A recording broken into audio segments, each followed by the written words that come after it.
This is a relay project. Real Talk starts right now. Here's Ryan Jesperson.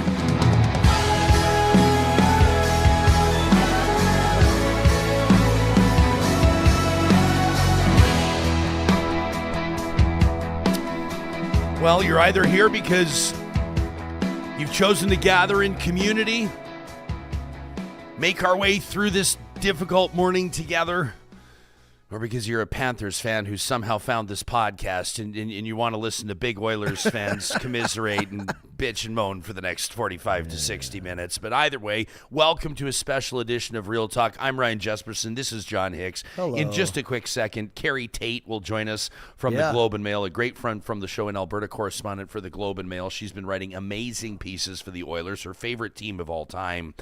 And she's going to talk to us about some of the people she met along the way through this magical cup run. She's also going to update us on the Calgary water main break and give us her take on the former Calgary mayor, who's now the leader of the Alberta NDP. But how are you doing this morning? Let me remind maybe those that are new to the pod. John wears at least two hats. One of them is the technical producer of this show. The other is the presiding DJ over the Moss Pit, Canada's wildest party. You were there last night. You were there every game through this playoff run, but obviously last night's wrap-up, not exactly what everybody was hoping for. Tough. And I think we talked about this. You know, I know you're watching it with your young in there, Wyatt, and but I just felt it. I felt it at the start of the third. I felt it when we couldn't break out the way we could in the last three games. We were along the boards. McDavid, I think he lost an edge like 2 or 3 times last night. I've never seen McDavid lose an edge more than once in a game, and it just didn't feel right. And I said this to you this morning, when Bouchard hit that post, I just something in me was like, because game sevens, they're all about lucky bounces. I feel like the first team to hit the post always loses. It just, something didn't feel right. And I think in the Moss Pit especially, the normal vibe, which was huge at the start, like we weren't even playing music loud because they were so loud. Well, let's tell people that starting so our studio, for most people that don't know, our studio is like a pitching wedge from the Moss Pit. Oh yeah, our studio stone's throw. Our studio is a stone's throw from the Moss Pit. We're even closer to Rogers Place. Yeah, and we could hear. I mean, the horns. We usually wrap up our show around 10 in the morning ish. Yeah, like the car horns were honking at 10 in the morning. People were in line at 10:30, so the vibes were high from basically first thing in the morning. Huge. And then I think this picture, we had a guy wearing a cowboy hat dancing in the Moss Pit every game from start to finish, the entire finals long. And this picture I saw this morning, just there he right is. after the final For the podcast bell. listeners, he's laying down, his boots splayed out. He's got his trademark cowboy hat on his chest. Almost like he's in a coffin. It almost looks like he's in a coffin. You can see everybody around the sort of the somber mood. When I see the pom-poms on the ground, that's although we've been cleaning pom-pom parts out of our studio floor and vents for weeks now. I was going to say, just a big thanks to you, to Spittin' Chicklets, Mark Messier, Louis DeBrus, Jack Michaels, Kevin Lowe. Who else did we have in here? Robbie Brown, Mark McMorris, Tyler Ennis. Just an unbelievable run for the studio and for all of our. I mean, obviously we can reminisce, and everybody's going to be reminiscing about what this playoff run was like. Going through LA, going through Vancouver, going through Dallas, almost going through Florida, winning 3 in a row after losing 3 in a row. It's a run we'll never forget. Literally one game, one goal away. And that's the thing about that Bouchard post is like, you hear, and I understand, there's these journalists, and we'll talk to Carrie Tait about this in just a quick second, but these journalists have a tough assignment, right? He's asking these players. I mean, it's easy to interview Matthew Tkachuk about how it feels to win the cup. It's easy to interview Sergei Bobrovsky now that he's punched his ticket to the Hall of Fame with a cup and 2 Vezina trophies. It's more difficult to interview Connor McDavid and Leon Draisaitl and ask them about, like, how do you are you going to sort of evaluate the team? Are you going to take a look at what you have to do differently? And if you think about it, and I'm not putting this on one player, obviously, but like, if Bouchard's clapper is like another inch and a half to the right, and then the Oilers go up 2-1, and then the game is completely different. If Draisaitl can hit the mark like he has so many times on that one-timer from his favorite spot where Mario Lemieux used to park, the game is different. Yeah. And so this isn't a scenario where you blow up the team. I mean, had they been swept, right? Yeah. Had they lost 4 straight, then there'd be. This is, I'm always curious to ask or to hear players, answer, like, what's tougher? Is it tougher to lose in 7? Is it tougher to lose in 4? Yeah. It's probably tougher to swallow losing in 4, but I would imagine that your heart hurts more when you lose in 7. We'll bring Carrie Tait in this, and this episode of Real Talk, there's a lot of people that aren't showing up to work today. Although more people showing up to work today than had the Oilers won. Let's acknowledge that. Had they won, nobody would be at work except for us and Carrie Tait. But this episode is designed to. This is to help you kind of like make it through, to talk it out. Therapy. We're not going to talk a lot of politics. We're not going to get too serious about this. This episode of Real Talk is presented by Alberta's top online real estate school. That's Relo. You can find them online at relo.ca, RELO.ca, where better real estate training starts. What sets Relo apart? What makes it so special? Well, number one, it has a team of experienced instructors and advisors that are there around the clock to help you as you're studying to pass your exam, get your license, and get your career started. And the supports don't stop there. They stick with you. They're building relationships here, just like you will be, as you're helping people buy or sell properties, finding their perfect situation. Invest in your success with Relo. And don't forget, you can save a couple of $100 if you're looking into the Alberta commercial or the Alberta residential real estate bundles. Use the promo code Ryan100. That's all one word, Ryan100. That's your promo code when you get started today at Relo.ca. I think one of the worst parts, too, is, Connor winning the Conn Smythe and not coming out. It's just like... I want to ask you about that. I want to ask Carrie about that, too. Let's bring her in. Carrie Tait is an Alberta-based journalist for the Globe and Mail and a lifelong Edmonton Oilers super fan. We have loved her coverage of the Cup run along with everything else that she covers during her day job. Welcome back to the show. It's nice to see your face. So we hoped to be popping bottles this morning. Good morning. You doing okay? you doing okay? Yeah, doing okay. Yeah, you were live tweeting the game last night, and it was hilarious. It was like your heart was on your sleeve and making its way through to your keyboard. Every shot, every save, you were riding the emotional roller coaster. Tried to contain it. We're all going through this together, but it was just kind of like coming out. And by the end, it really wasn't words. It was just a bunch of letters banging and then pouty gifs. Yeah, I know. And who can blame you? So let's ask you first, and then I want to ask Johnny before I give my take.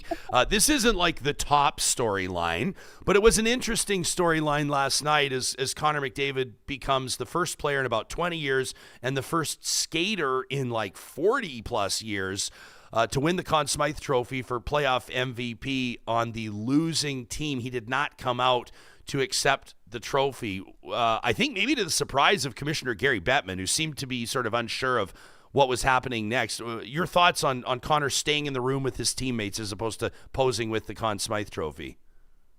I think it was obviously what he was going to do. He came there to win one trophy. It's lovely. He wins, the I'm the best player award.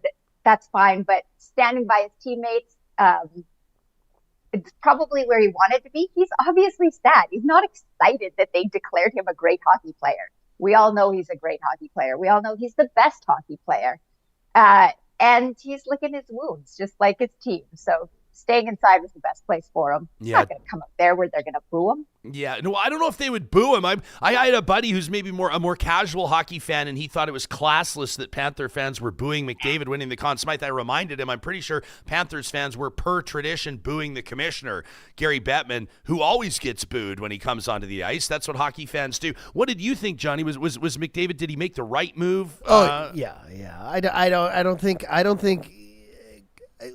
It wouldn't have been anything special to see his glum face come out and pick up an award and go back in. I think the amazing part was him staying on the ice, giving a fist bump and a hug to every one of his teammates going off. And I would not go back out there either. There's no way. No way. Yeah. No, I don't think he was. I don't think he was in the wrong. I don't think it was an egregious move. I wouldn't have been surprised if he came out to pose with it. But I'm seeing a lot of people, especially some people in my orbit. They're all down in Calgary, Carrie, and I'm a born and raised Calgarian. I don't know. I'm not looking to pick a fight with Calgary, but a lot of people in Calgary, I think, and it's their prerogative, we're happy to see Edmonton lose last night, but they're calling Connor McDavid classless for failing to come out for the photo. And I just want to hard disagree with that. I don't think that it's a classless move whatsoever. All right, I will hard disagree with that then for you, if that will make you happy. Yes, thank you. And, we would do the exact same thing. We would call somebody names. I assume it's all just part of like hockey teasing and hockey rivalry. They know that if they had the equivalent, that person's going to stay with their team. I think it would be weird if he came out, if he bailed on his team and he was like, whoa, guys, I'll be back in a second. I'm going to get my trophy. Yeah, and you know what? I mean, I think, Johnny, you and I were talking about this earlier before the show started, and Carrie, you could kind of see it when Connor came out for his interview.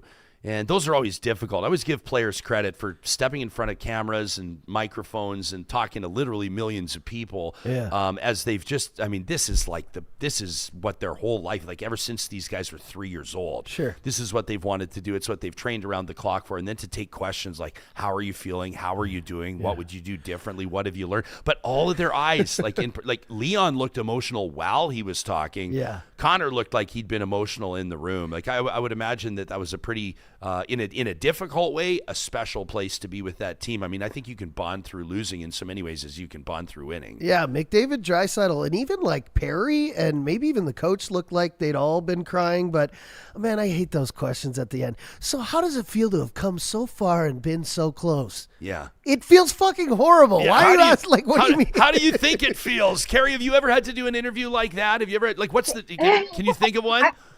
I was going to jump in and defend the journalist there as the person who has to ask those questions sometimes that do feel a little obvious and sometimes, harsh or inappropriate. But part of their job is the entertainment and answering those really tough questions. I was not watching by the time those interviews were still going on, but lots of people were, and that's part of what those players get paid for. So my sympathy on them having to answer those tough questions is pretty limited. I think it's just as much part of their job as scoring goals. But also, it's part of talking through it, and it's all, we will hear next year when they absolutely certainly come back, and we'll hear about the diversity and how it felt last year. We didn't want to feel like that again. So, I'm on board with having to ask those questions and listen to the answers, even though as a fan, it hurts. Yeah. Jason says McLottery was not in the wrong. He didn't go to Game 7 to win the Conn Smythe. Jason's 100% correct. Kimberly says, I'm a Calgarian. I didn't think it was classless. Said even the commentators respected or at least understood it. Shane says McDavid staying in the locker room after the loss was more important than receiving the individual trophy. I think that Shane is bang on with his comment. Jim says the Oilers must keep this team together, tighten it up where necessary, but McDavid is so obviously special. I mean, let's remind everybody, the Florida Panthers got smoked by the Edmonton fared better against Florida than Florida did against Vegas a year ago. And if you ask the Panthers, I'm sure that was a long off season last year, but it also seems like time flies, and here are Florida's Stanley Cup champions. The one question I really appreciated last night, and there were several, but one of them I really appreciated, someone said to McDavid, or maybe it was to Draisaitl, like, does this make you even hungrier? And it's probably tough to have that perspective like 40 minutes after losing.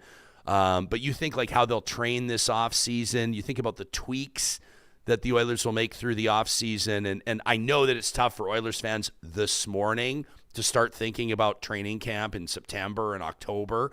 But, there's reason for optimism. This team showed, winning 3 straight with its back against the wall was really an incredible feat. And I know it's tough when you finish second, you're the first loser, and it's tough to kind of try to be optimistic. But there's a lot of reasons for Oilers fans to be very excited and reason for Oilers fans to be very proud of this team and of this city, Carrie.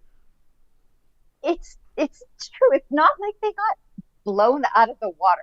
I think you guys were talking about it before I came on. This could have went either way, honestly. And after they did not get swept, everything after that to me was gravy.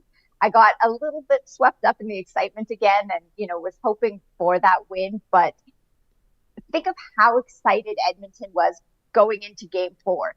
That was a terrible, terrible, terrible, terrible position. And I think everybody really, really enjoyed the ride, even though they were in a miserable place to be in the Stanley Cup Final. If you're going to be in the Stanley Cup Final, being down 3-0 is not the spot you want to be in.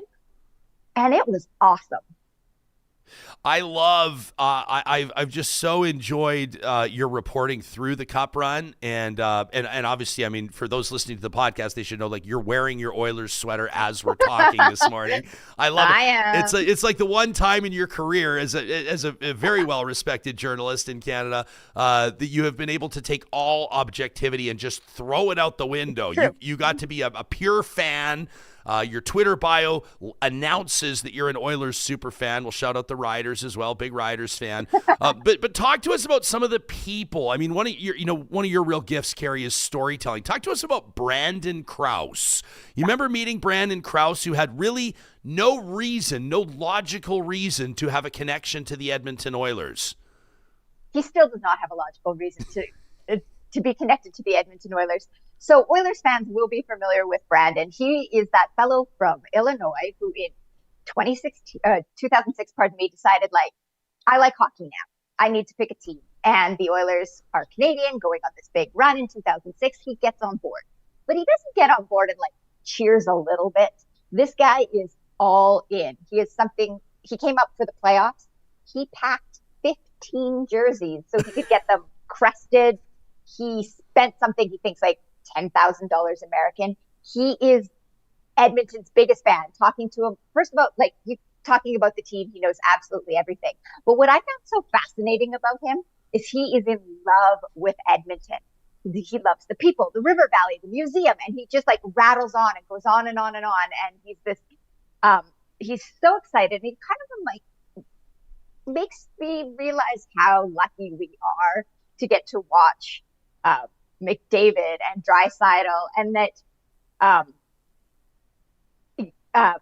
for people who live in Edmonton, remind them that it is a really beautiful city. This guy adores the place, and he's not joking. So I find him absolutely fascinating, those types of fans we meet along the way. And I think that's that's why we cheer for teams, right? As part of community. And he's somebody who's wanted to be part of that community. He wasn't born into it, and now he is a full-on member.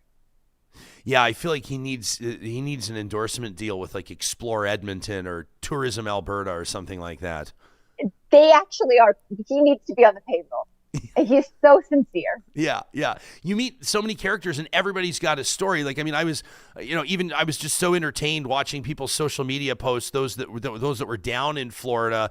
Here's Pete Blackburn, for example, a hockey journalist, a hockey writer that hockey fans are very well familiar with. But he tweeted this video yesterday for the podcast listeners. This is a bar, a restaurant in Fort Lauderdale that is just packed. I don't know if this is Elbow Room, which sounds like that was the bar where the Oilers fans absolutely took over. But Pete says, a reminder, this game is in Florida. There were so many Edmonton fans down there. It was amazing to see all those orange and blue sweaters in the crowd last night. Obviously, everybody hoping, regardless, a once-in-a-lifetime experience, but hoping to see 97 hoist his first cup. But, what occurs to me when I see videos like this, when I see the videos from the plane, from inside the plane, these charter flights taking hundreds of fans down, every single one of them has their own story, right? Every single one of them, whether it was connecting with grandpa watching the game, or them and their mom used to watch the games together, whatever it was, every single one of them has that story. They all have that story, and they're happy to tell it in that moment, and they're sharing it when they're in the bar with, hey, who was your favorite player? And all those conversations just come all flowing out. And watching the game last night and seeing how many Canadians, largely Edmontonians or Oilers fans were there, was really, really cool, especially when you think it could have went any other way, and people went. I will say this as a fan on the losing team here, my advice to future Canadian teams that end up in the Stanley Cup Final: I regret being fiscally responsible and not going to some of the games. So my advice is blow your money. I wish I would have been there for some of them. Even now, knowing that they've lost, it's like, well, okay, at least I didn't pay all that money to see them lose. If I could go back, that's what I would do. Johnny figured out a way to be in the mix for every single party and make money. Yeah. So better. Great. Yeah. I've started sort of like casually crunching the numbers, John, you nice little haul for you. Maximum return on the, your investment in work with your the heart owners. hurts, but your wallet is padded. It feels nice. So there you go. Hey, Carrie, an amazing feature yesterday. Talk to us about Jason and Trish. You want to talk about people that made sacrifices or made difficult choices? How about these two? Well, they didn't make it out to be a difficult choice at all. Yeah. Jason and Trish were on their way to Trish's cousin's wedding in Barcelona. They were to leave Saturday, so after the Friday game. And they went, actually, we should go to Florida instead. So they bailed on the family wedding in Spain, went to Miami. They will get to the family wedding in time. They'll be there for the I-do's, but they're missing the organized fun part of the itinerary. And they went with their friend, Sonny, who he's actually a ticket broker in Edmonton. And they did that last minute thing. They were driving down the highway and they were like, oh man, this is once in a lifetime. We really, really, really should go. And also, Trish is a Flames fan turned Oilers fan. So I kind of liked it a little bit more too. Just like me. Born and raised in Calgary, and then the Oilers hired me for 7 years. So what was I supposed to do? My friends still grind my gears on it. I say, hey, listen, Connor McDavid grew up a Toronto Maple Leafs fan. So, but where's your heart now? If you had to set aside the money, who do you cheer for? Like, in other words, if there was a Battle of Alberta playoff, I would cheer for the Oilers. Yeah. Oh, okay. Yeah, I think so. I mean, I just think you because, think so? Well, yeah, no, I think so. Yeah, I think so. Put me in that position again when it's actually happening. Put me on the spot. We'll bring you back to the show, and you can nail my feet to the floor and demand an answer. But no, I mean, you kind of make a conscious. You have to make a decision at one point, and obviously you wouldn't be the first person to push me against the wall and say no. I want an answer right now, but for good reason. But it's just when you start raising your kids as Oilers fans as well. I thought it would be inappropriate to raise a child in Edmonton as a Flames fan. That just seems like a, kind of a putting a kick me sign on their back, early on. And so I don't know, Johnny, how have you reconciled it? You didn't grow up an Oilers fan. No, but, here you are. It would surprise people to know that I was born in Florida. Actually, he was. Yeah, grew up in Toronto, a Leafs fan. Lived in Vancouver for 7 years. Kind of got on that bandwagon a little, but I remember the exact game when Connor McDavid got hooked from behind on a breakaway. I think it was a close game. I think it was against Toronto, actually. And I remember jumping up and screaming the F word. And this was my first year or second year working for the Oilers, and it was still kind of a Leafs fan at heart. Yeah. And I said, "Oh my God, happening. I'm an Oilers fan." You It's just happening. you don't realize it till it happens in that very moment. But I jumped up, I screamed, "What the?" And I was like, "Oh my God, I'm an Oilers fan." It's now, happening. right? Yeah, it's happening. So there you go. So that at the end of the day, it's going to be a tough one for Oilers fans. Obviously, it's going to feel like a long off season for no one more so than the players. You know who I really hurt for as well is he was my pick for who Connor was going to hand the cup to is Ryan Nugent-Hopkins. And you just think that, my pick too. and he's been here forever, and he's been there through the decade of darkness, and he's played with that sort of the previous iteration of the team, and he's kind of a senior statesman on this team. So I really feel for Nuge. I've never really been, to be honest. I mean, I appreciate what he brings to the mix, but I've always, Corey Perry's always kind of ground my gears. I thought he was a nice fit on the Oilers. But regardless of my personal feelings of Corey Perry from his Anaheim years, you got to feel for the guy that becomes the first player in NHL history to lose in 4 Stanley Cup Finals with 4 different teams. And all of that in recent memory. Like, that's a tough one for number 90, who's obviously nearing, if not at the end of his career. Yeah, that's a trivia question you don't want to be the answer to. Yeah, no kidding. Hey, Carrie, can you stick around for a little? Like, I know that a lot of people with the Calgary Stampede fast approaching are going to be curious to know what's happening in Calgary with that water main break. Plus, I'd love to ask you about the city's former mayor, now obviously official opposition leader at the Alberta legislature and looking to become the next premier of Alberta. Can we keep you for a few more minutes? You bet. Let's talk water. Okay, we'll talk water with Carrie Tait. She's a Calgary-based journalist covering Alberta for the Globe and Mail, and obviously an Oilers superfan. This conversation is happening with the support of our friends at Friesen Brothers. And while we got a lot of people in Calgary tuning in right now, I'll let you know that Friesen Brothers knows that you want to see them down there. I have made that very clear, that we get a lot of emails and a lot of feedback from Real Talkers down in Calgary that would love to see this Alberta-grown, Alberta-owned company represented down in Cowtown. There's something special about Friesen Brothers, and if you're not quite up to speed on exactly what they do differently, this is a great month to check out their website, friesen.com, because they're celebrating Alberta Pork Month. That's right, they're celebrating and promoting Alberta's pork producers with giveaways, grilling tips, and more. As a matter of fact, if you're signed up already for your Friesen Brothers loyalty points, you're already going to automatically qualify. If you're an enrolled smart shopper, automatic entries to win a grill with every Alberta pork purchase at every one of their 17 locations. That's all month long, Alberta Pork Month at Friesen Brothers. We also want to give a big shout out to our friends at Kubi Renewable Energy. You know, some of them were down in the barn last night, down in Florida. We feel for them and everybody else that's going to be riding that long plane ride home. Kubi Renewable Energy is all about community. They're all about teamwork, and they're looking to add to their team right now. As a matter of fact, it's full speed ahead right now through the summer months as they're installing solar onto homes, cabins, cottages, skyscrapers, barns, you name it, Kubi does it. And they'd love for you to be part of their team if you've got experience or are looking to gain experience in Canada's green energy movement. You can check out the careers link today at kubienergy.ca. As we think about our fellow Canadians that are navigating some of those tough situations right now, wildfires, Northwest Territories as an example, sometimes spring into summer can bring flooding. Maybe you're doing a renovation project you thought was going to be a quick and simple one, but you've discovered black mold or realized you're dealing with asbestos. This is not something you want to manage on your own. Complete Care Restoration has more than a quarter century of experience restoring property, rebuilding peace of mind, and they're ready to respond across the province and beyond 24/7. You can find them online at completecarerestoration.ca. And a shout out to our friends at California Closets. You're not going to find bigger Oilers fans than you will with the team at California Closets. We've loved their Stuart Skinner ad that they had running through the Stanley Cup playoffs.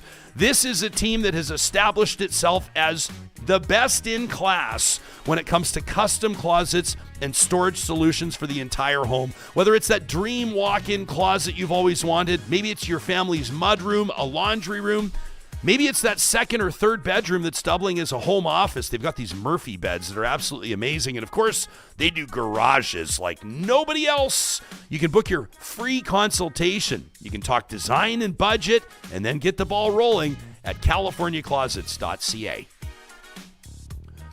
Well, this has been an infrastructure story that I think people across the country have been following, a catastrophic water main break that has led, obviously, to requests. The Calgarians limit their water usage as crews have been trying to keep up. Pipe shipped up from the United States. Carrie Tait's been covering it for the Globe and Mail, joining us live on this Tuesday morning. Calgary Stampede is what, like 4 sleeps away, something like that, 3 sleeps away until the mayhem starts. Where's the city at right now, and what are you seeing firsthand?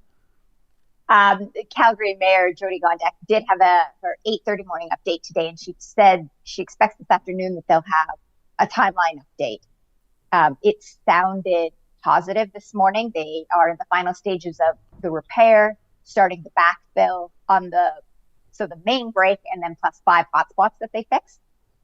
And then after that, once they have the pipe fixed, they have to do the things like test the pressure, refill it, disinfect it, flush it, all of that. But it does sound like the July 5th timeline, which was an improvement on when things were looking really bad, will be bumped up again. So not only should we have proper running water for Stampede that we can clean up prior to the beginning of the festivities. I've appreciated your reporting for the Globe, and I was blown away. This is always like when somebody, like you learn in science class, how many meters of intestine we each have. You're reporting that Calgary has almost 5,400 kilometers of water pipe infrastructure. What have we learned, or what are you realizing? What are we all realizing about the state of that infrastructure? I mean, here's one break, but like, could this happen a kilometer down a month from now again? Yes. But not just in Calgary. This is a North American problem. There is a type of pipe that, particularly in the 70s, that wasn't super well engineered. It's known to have problems, the pre-stressed cylinder concrete pipes. So there's a lot of blame. People want to assign blame right now.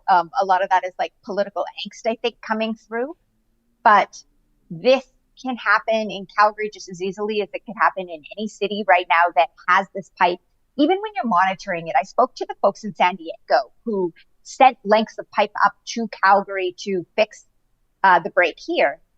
They had originally 80 kilometers of this not fantastic pipe.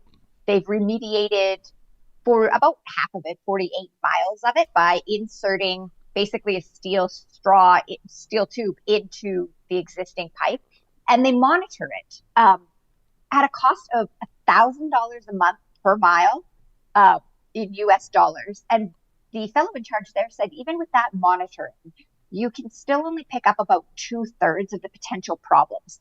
So even though something like a place like San Diego County Water Authority is doing everything that they can possibly do, they had said, we could just as easily have a break as that in Calgary. So it's really this wake-up call on this invisible infrastructure that all cities have. Your water, your sewer, the stuff that just happens. We don't know how to, the magic water shows up out of our taps until it doesn't.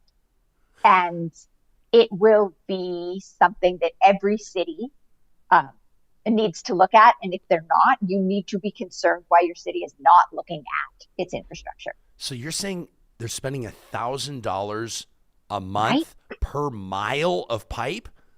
So in San Francisco County, what they monitor to see if they have problem areas and if they identify problem areas, then they spend $1,000 per mile per month. Okay. And it doesn't necessarily pick up all the problems. But it doesn't guarantee it's going to be fixed, right? Or it's going to prevent catastrophic failure. So they monitor 48 or 26. It doesn't matter. Quite a bit. A lot. Let's go on the low end. Let's say 26 of their miles of this pipe that they have left, they have under monitoring. And they also just accept that despite doing everything that they can, it might not be enough. So it is, to me, there will be a lot of investigation in Calgary, and there will be, I don't know if there will be blame, meted out. But one thing some of the experts told me is that even once Calgary does all of its investigating and digging around and identifying whether it was the soil that was corroding the concrete and then therefore the inside steel rebar, they might not find a smoking gun. It could be a combination of factors. It might be that the things weren't perfectly level. We want there to be a simple explanation that this was, they should have known this pipe was terrible. That would be easy. This pipe is not great, but it doesn't necessarily mean then that all of the other comparable pipe is also on the verge of crumbling. So it's a big predicament. We really don't know, and we can come up with possibilities, but being definitive here could be difficult. Yeah, we have conversations. Oftentimes, an example might be with the Alberta Chambers of Commerce, Alberta municipalities. We talk to big different groups on how they, have conversations with the province, with different levels of government, what their top priorities are. The Alberta municipalities, in particular, on an infrastructure front, have been talking about this infrastructure deficit in the province. They peg it, in the tens of billions of dollars. We've seen it as, $30 billion. And it's always kind of been one of those things, like when the provincial budget comes out, we talk about the province, downloading costs. The province can make its government's fiscal situation look a whole lot rosier by downloading some costs to municipalities who have no choice but to obviously increase their property taxes. If I'm oversimplifying this, People can call me out, but that's basically what the case is right now. And that's why these municipalities are crying foul on this. So we asked the Premier about this just a couple of weeks ago, maybe a few weeks ago, because I think that this water main break in Calgary, like you're alluding to, is not just a Calgary story. This is a province-wide or a national story. I mean, I'm sure that a lot of municipalities are paying heed to this, but if and when this gets to a point where, I mean, this is obviously, costly repair work, like incredibly costly repair work. This is something that, in theory, though it wouldn't happen, would have to bankrupt municipalities. I mean, this is something where the province is going to have to step in. I would imagine there will be some federal funding for infrastructure. If we start talking about like major overhauls and repairs in multiple communities, this story is probably, we don't pay attention to stuff that happens under the ground, right? Like it's not sexy to talk about things like water and sewer infrastructure repairs and that type of infrastructure investments. But this isn't just a Calgary story. And I would imagine that the Minister of Municipal Affairs, probably the Minister of Finance, the Premier, obviously, and others are paying very close attention to this. Yeah, invisible infrastructure is not sexy. It's hard to get voters excited about that. It's hard to get taxpayers on board with paying more for something like that. And it absolutely should be a Canadian story. This is not a problem unique to Calgary. Calgary's going through it right now, but everybody else needs to prepare. Hey, let me ask you to speculate. The greatest outdoor show on earth goes. I mean, I remember 2013, the floods. I was down there covering it on TV. I'm pretty sure you were down there as well. The hell or high water theme of that Stampede, it didn't matter that, water was up to like row 15 in the Saddle Dome 3 days before. They were going to have the Calgary Stampede, and they did. A little more controversial during COVID. We'll remember that Stampede that was held, and it was kind of the first big event in Canada that had happened with thousands and thousands of people. But there's kind of it's like wired into the psyche of Calgary. Like if the only thing that's going to interrupt the Stampede is like maybe a world war. You know what I mean? That's kind of the thing. So I tweeted, canceling the Stampede is not an option. And some folks are replying, using common sense and logic, which I don't know why they're bringing that to Twitter. But common sense and logic, they're saying, like, well, obviously it is an option. I'm saying, no, but like politically, like if you're the mayor of Calgary, canceling the Stampede is not an option. Like people, like there's something about the Stampede and just what the fabric of Calgary, you know what I mean? But where's the vibe now? And what do you think? Like, what will the mood be in Calgary if the water situation's not figured out, which it sounds like it won't be, and hundreds of thousands of people are pouring into that city?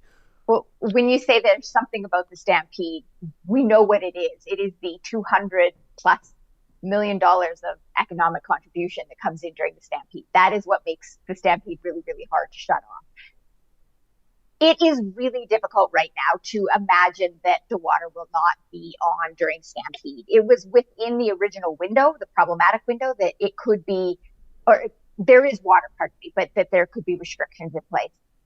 The improved restrictions had it at July 5th. Today, this morning, the mayor hinted pretty strongly that things will be much closer to normal. But Stampede has made or is making contingency plans, and that involves hauling in potable water, using non-potable water for things like dusting the track.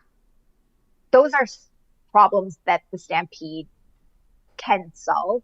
It was almost not even a question whether this was enough to slow down the Stampede.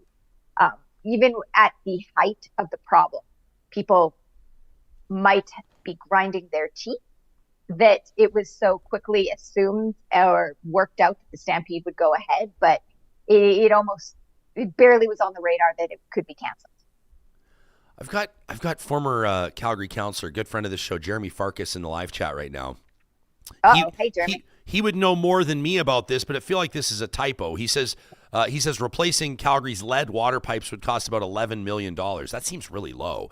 He says council was against this due to cost, but happy to spend $750 million for an arena. He says, I'm shaking my damn head. As far as you know, are those numbers accurate? I mean, Jeremy would know more than me. I'm not saying he's wrong. That's shocking if that's the truth.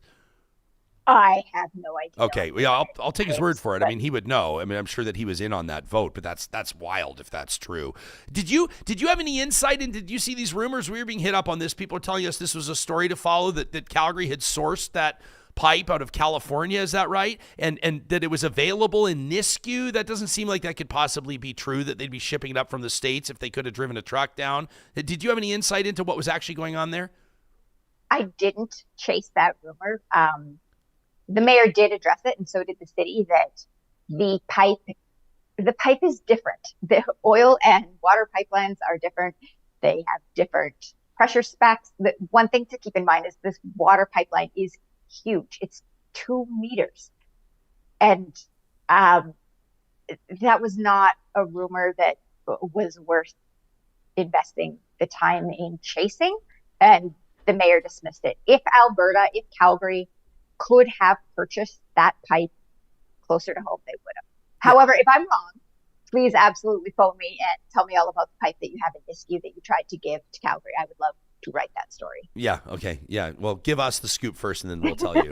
Is that a good deal? Hey, before we let you go, it's always so good to have you on the show. Thanks for doing this. Just curious for your take. Calgary's former mayor, Naheed Nenshi, now the leader by an absolute landslide, like one of the most dominant political party leadership races that anyone's ever seen. I mean, 80+% of just shy of 90% of the vote, like on the first ballot. Like, wow. So now the leader of the official opposition, he's got some time. He'll be chomping at the bit before the next election, but that allows him to put his stamp on the NDP. Who knows what the future of the NDP will look like and who it will draw. Generally speaking, your thoughts on the former Calgary mayor now as the leader of the NDP?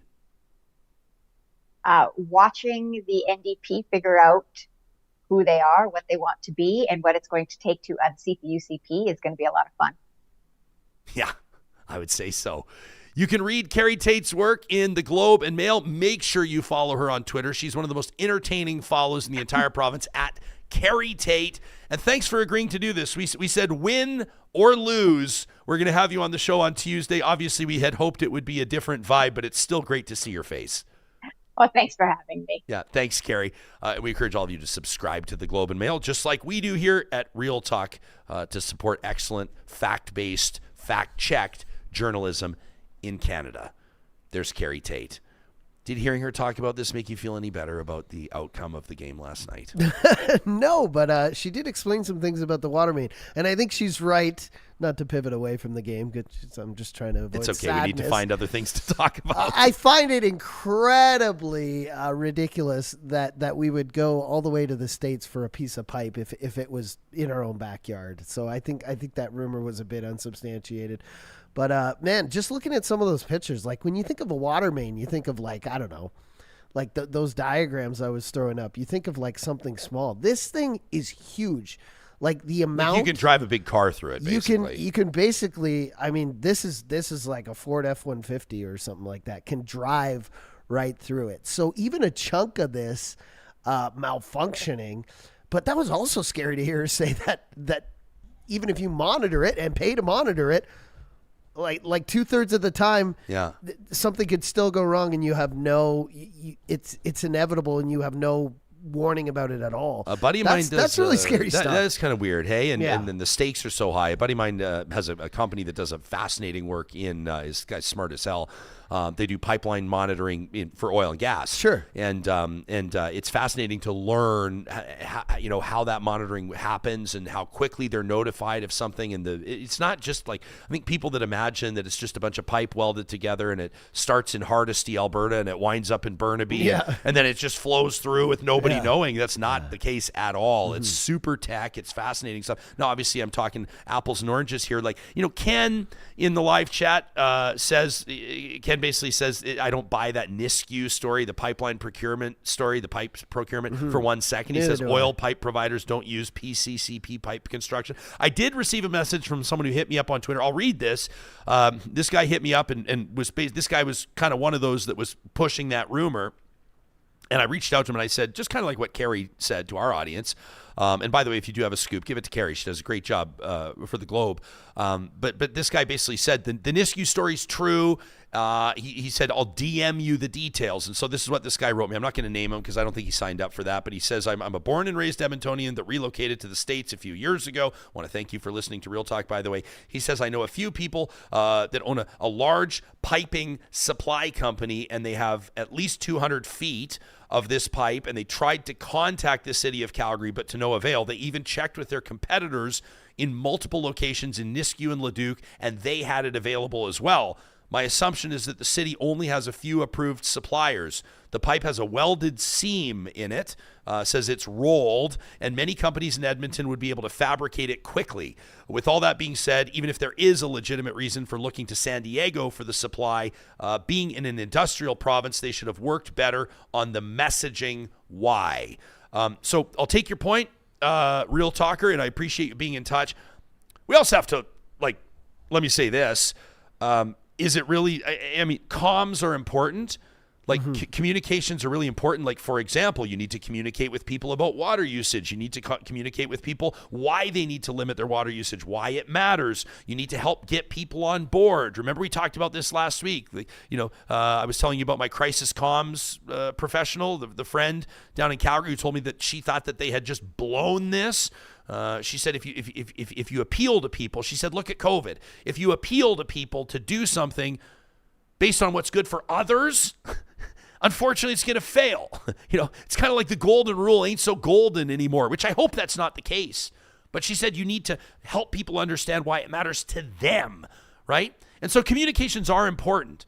But in a circumstance like this, where they're working hard to get the bad pipe out, to get the new pipe in, and to get the water flowing again, is it that important to be properly combating rumors about pipe procurement that are popping up from anonymous accounts on Twitter? That doesn't seem to me to be like the top priority. Although, if the mayor has addressed it, I mean, I do think that maybe somebody goes on the record and says this story's not true. But I don't know that that's the number one job of the people at the city, right? Travis says, so basically this guy's details are, I heard some shit. I guess. I heard from a guy who knows a guy. I heard from a guy who knows a guy. It sounds like we got a lot of people in the live chat that understand pipe. That's great. You guys are the ones, it sounds like you guys are some of those that have built this province and kept our economy going. So we appreciate that. Thanks for showing up today, Chad, even though we know it's one of those days where you maybe didn't want to get out of bed after. Yeah. Yeah. Vamp Fashion says maybe the city will only buy from companies that have been approved by sending golf prizes and buying dinners and briefcases of cash. Oh, they're not allowed.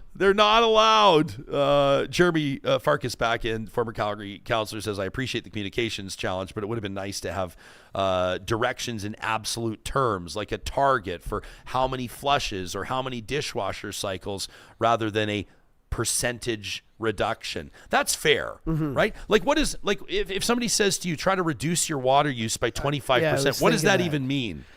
To me, I don't know. Make your showers shorter. I hate maths. Yeah, that's what I was just Let gonna it mellow say. if it's yellow. Yeah. Flush it down if it's brown. That's kind of where you sit with that. Yeah, that's what I was thinking. But to me, what does that mean? Like, so in the shower in the morning, it's like 8 to 10 minutes. So take a 2 or 3 minute shower, I guess, instead. Yeah, I guess. Are you a 10-minute shower guy? Well, is that too long? Well, I'm not. No, there's no judgment. I mean, you can shower for as long as you want. I'm just curious to know for like. Just generally, I get in there and I get out and I don't time myself. Do you like lean against the wall and let the water hit you? And when I was in radio, I did a whole show on this one day about just how you shower, even how you dry off. Like, what kind of dry off guy are you? When I get out, I throw the towel over me like a cape, and then I shimmy it down the whole back, and then I go up the front, and then I do my hair. Yeah. But I'm picturing it now. I'm picturing the toweling down. But yeah, shower. I don't know. My showers are quick. You? Yeah, I think my shower, unless I'm in there to like chill or to recover. You're hanging out in your shower chilling? I said unless I am. Like if the Oilers had won the cup last night, and then I had like snuck out of the house at 11:30 p.m. and partied till 4, and then come home, and then the alarm went at 6.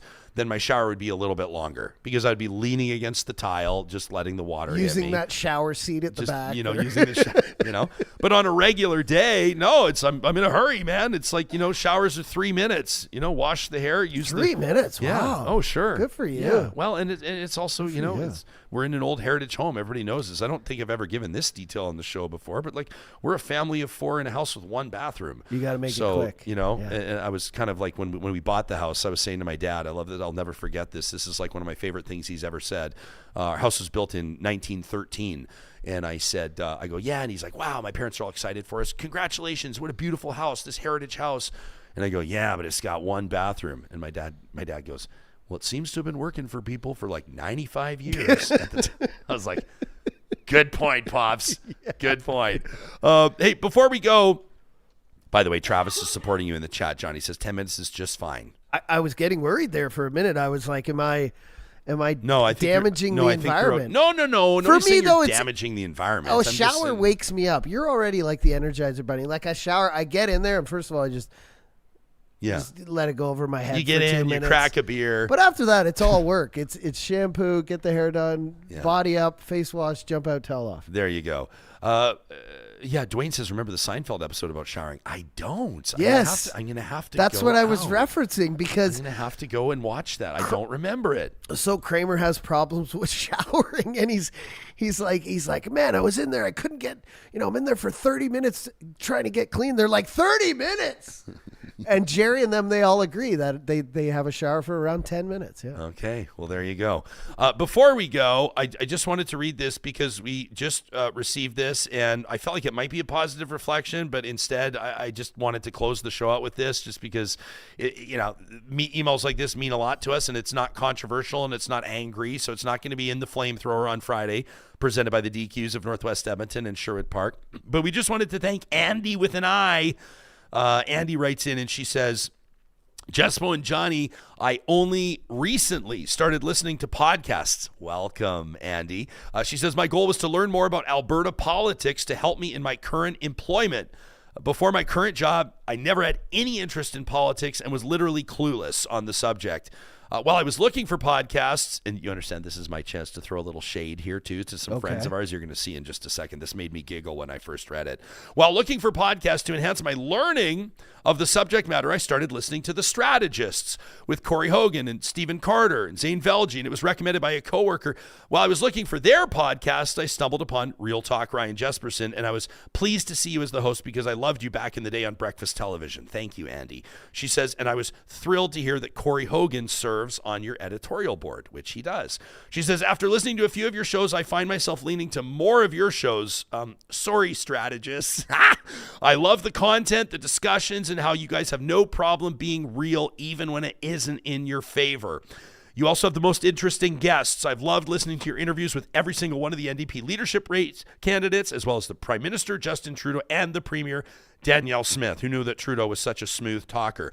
All kidding aside, says Andi, I wanted to thank you for your podcast on March 15th. Remember this one? This is when we were celebrating Edify's best restaurants. Yeah. And we had Tyler in from Barbacoa.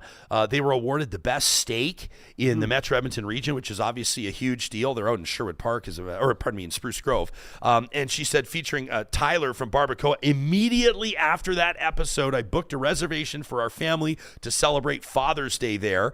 And Andi wrote in right after their Father's Day celebration, says, it did not disappoint. The service was incredible. Thank you to our server, Malcolm. And the food was amazing. My husband and I both ordered the prime rib Father's Day special, and I've never really dug prime rib before, but this is absolutely amazing. I'm talking melt in your mouth good and the flavor to die for. Even our fussy kids loved it, even though they ordered burgers, which were also amazing. The bacon marmalade on the burgers, was top-notch, as were our Caesars. We learned that they make their own Caesar salt to salt the rims of the glasses. It's too bad they don't sell it. Anyway, thank you for the great discussions, the top-notch restaurant recommendation. She says, a happy Father's Day to you. She sent this back on June 17th. Oh, and hello again. A big shout-out to Johnny Infamous. That from Andi with an I. Wow, thank you. Does that throw a little wind in your sails today? Awesome. I love that stuff. You can email the show anytime. talk@ryanjesperson.com. We love to hear from you. We love to know how the show is landing with you and how it impacts things like Hell, where you book your Father's Day lunch or your Father's Day dinner. We love that stuff. Kimberly says you still haven't told us why you're not here next week. Because we don't want to be. No, I'm just kidding.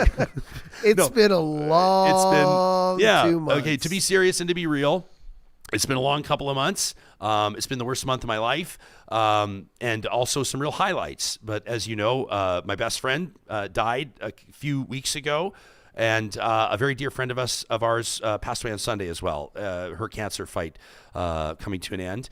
And the playoff run has been long, and it's summer, and it's normal for people to take time away, so that's exactly what we're going to do. Time to process. Give my heart a little break, give my head a little break, go for some walks in the woods.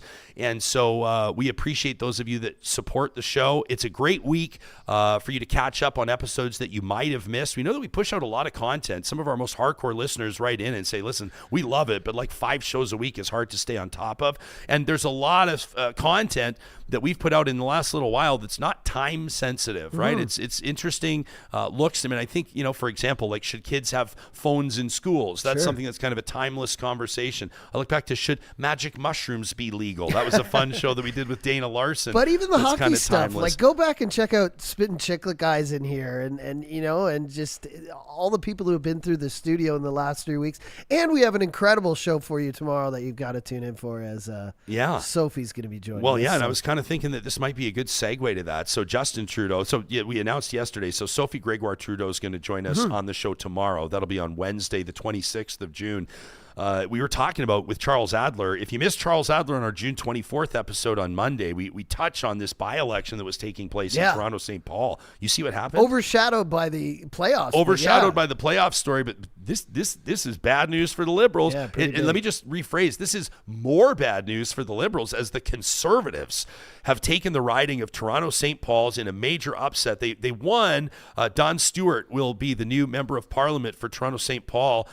This was Carolyn Bennett's riding, obviously a cabinet minister for quite some time and a very prominent Toronto Liberal MP. But this is described as a stunning upset. And while it was, I guess, a bit of a nail biter, I think he won by about 550 votes, 42.1% of the vote, 590 rather, votes separating the two parties. This was one where pundits, and we talked about this yesterday with Adler, were saying if David Coletto went on the record and said this, the pollster, if the Liberals didn't win this one by 10 points, this would be considered a significant loss for them. People will often look to by-elections, as sort of like a thermometer, or maybe a barometer would be the better word to use, of sort of like where the public's at, where the government at the time is at, the incumbents, like where public favor is at, where the momentum is for the opposition parties, in this case, the official opposition, the Conservatives. So you know that this is a real gut punch. It's one thing for the Liberals, let's say, for example, in a federal election to get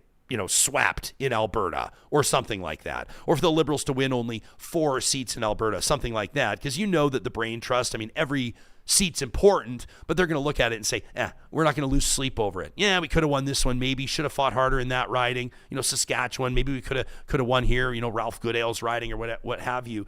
But to lose in Toronto St. Paul is a really big deal. And so this is a story that I think is part of a bigger narrative that obviously we'll continue to cover.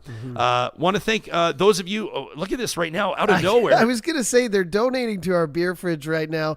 We've got donations from Ken Clack, Tony, and Travis. And believe me, our beer fridge can use it right now. Our beer fridge has been decimated. It is low.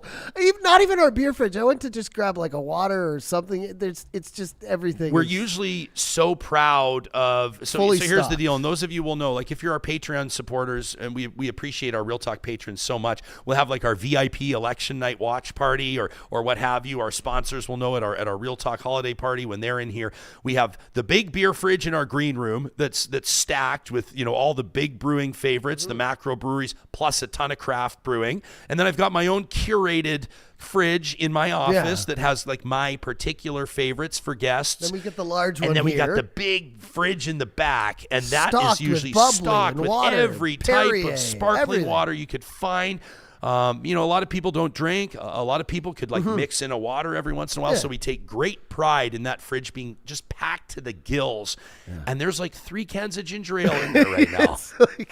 Johnny, I hear you. That's not fully true. I'm working here at the table, and I hear Johnny open the fridge door yesterday, and then I just hear, all we've got is pop. Yeah. Well, it's strange. Well, there's some Clamato and other stuff in there, but you know, no, the Clamato's gone. Is it gone too? Somebody came in and poured a Caesar. I mean, you can always go in that fridge and you can make any drink. You can make a martini, a Caesar. There's all little things, but we've just been hosting so much and trying to refill it. It's like putting water in a boat with like holes in it when the Spittin' Chicklets guys were here. So we definitely appreciate all your little donations here. And we promise to get restocked up for our guests who come in after the break. Yeah, we promise.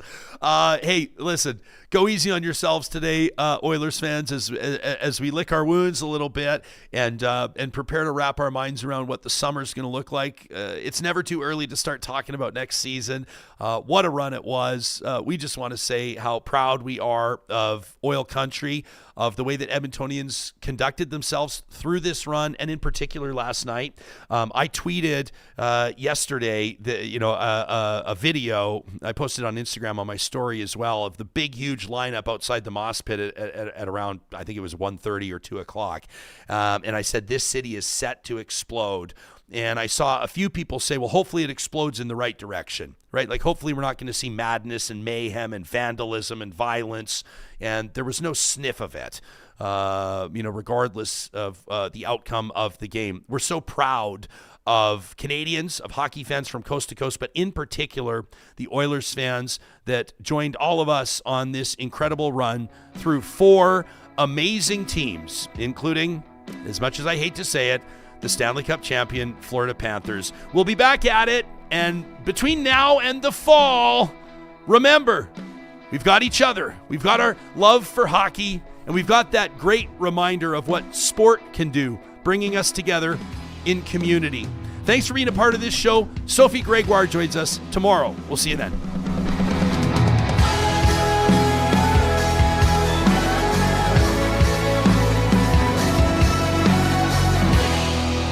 Real Talk is hosted by Ryan Jesperson, executive producer Josh Dunford, technical producer John Hicks, general manager Katie Cook-Chivers, account coordinator Lawrence Derlego, human resources Lena Shepard, website design Mike Johnston, voiceover by me, Carrie Skelton. Real Talk's editorial board is Supriya Dwivedi, Ahmed Ali, Brandy Morin, Ann Castleman, Corey Hogan, Harmon Candola, Catherine O'Neill, and Chris Henderson. Member Emerita, Julie Rohr. Real Talk is recorded in Edmonton, Alberta on Treaty 6 territory, the traditional and ancestral territory of the Cree, Dene, Blackfoot, Saulteaux, and Nakota Sioux, home to the Métis settlements and the Métis Nation of Alberta. Real Talk is a relay project. For more, check out ryanjesperson.com.